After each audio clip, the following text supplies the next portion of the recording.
রায়হান রাফি পরিচালিত এবং শাকিব খান অভিনীত তুফান ছবিটি বাংলাদেশে ঈদে মুক্তি পেতে চলেছে 17 তারিখ নাগাদ। এই ছবির টাইটেল ট্র্যাক মুক্তি পেয়েছে এবং আজকে এই ছবির টাইটেল ট্র্যাক এবং কিছু আপডেট নিয়ে কথা বলবো। দুদিন আগে এই ছবি সেন্সর বোর্ড থেকে আনকাট ছাড়পত্র পেয়েছে এবং বেশিরভাগ শুটিং করা হয়েছে ভারতে।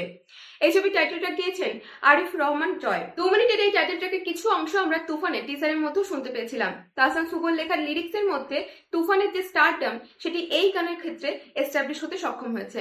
একই সাথে এই গানের যে বেস এবং ভিজুয়াল অসাধারণ ছিল। যেহেতু এটি একটি মাস কমার্শিয়াল অ্যাকশন ধর্মী চলচ্চিত্র, তাই এখানে টাইটেল ট্র্যাকের মধ্যে কিছু ছবির ভিজুয়াল অ্যাড করা হয়েছে, তুলনামূলকভাবে লিরিক্সের পার্ট বেশি রাখা হয়েছে, যাতে শাকিব খানের হিরোইজম ব্যাপারটা এখানে আরো বেশি মাত্রায় তুলে ধরা যায়। একই সাথে এই ডিজাইনটাই খুব ইউনিক একটা প্যাটার্নের, কারণ শুধুমাত্র সাউথের মুভিগুলির গানের ক্ষেত্রেই এই রকমের টাইটেল ট্র্যাক কিংবা গানের ডিজাইন আমরা দেখতে পেয়ে থাকি। তুফান মুভির টাইমলাইন অনুযায়ী যে সময়টা তুলে ধরা হবে, সেখানে শাকিব খানের ক্যারেক্টার তুফানের সাথে রাজনৈতিক যে যোগসূত্র রয়েছে তা টাইটেল ট্র্যাকের মধ্যে স্পষ্টত বোঝা গেছে, এবং এই বিষয়টা আমি আগের ভিডিওতেও আলোচনা করেছি, তার লিঙ্ক ডেসক্রিপশনে পেয়ে যাবেন, চেক আউট করতে পারেন। তুফানের টাইটেল ট্র্যাকের মধ্যে ছবির কিছু অংশ দেখানো হয়েছে, যা থেকে ক্লিয়ার হওয়া গেছে যে এটি সালার কিংবা কেজিএফ এর কপি নয়, বরং অনুপ্রাণিত। যেমন উদাহরণস্বরূপ বলা যেতে পারে, কেজিএফ এ যে হ্যামারের দৃশ্য ছিল সেটি এখানে পানিশমেন্টের দৃশ্যে দেখানো হয়েছে।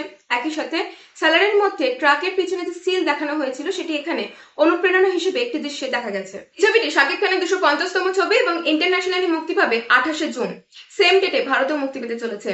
এই ছবির ট্রেলার সম্ভবত 10 তারিখে মুক্তি পেতে চলেছে এবং তার রিভিউ পেতে চ্যানেলটি সাবস্ক্রাইব করে রাখতে পারেন। আজকের ভিডিওটি এই পর্যন্ত। ভিডিও ভালো লাগলে অবশ্যই লাইক, শেয়ার এবং কমেন্ট করতে ভুলবেন না। ভালো থাকুন, অসংখ্য ধন্যবাদ।